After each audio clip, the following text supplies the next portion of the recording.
तिथे सगळ्या लोकांच्या व्यवस्था आपण केलेल्या आहेत। ज्या लोकांना आपण आता बाहेर ठेवलेलं आहे, शाळेमध्ये धर्मशाळेत त्यांची जेवणा खावण्याची व्यवस्था केलेली आहे।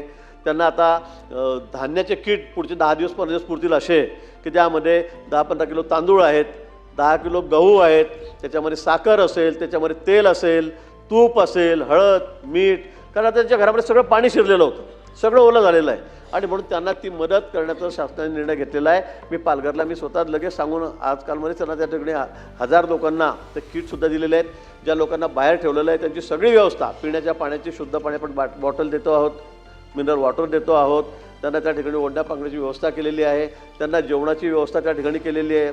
शासनाच्या वतीने, स्वयंसेवकांच्या वतीने त्या ठिकाणी सगळ्या व्यवस्था आपण त्या ठिकाणी केलेल्या आहे आणि म्हणून जी आपत्ती आता आपल्याला समोर जावं लागतं आहे त्यामध्ये आपण कुठेही कमी पडलेलो नाही सरकार म्हणून।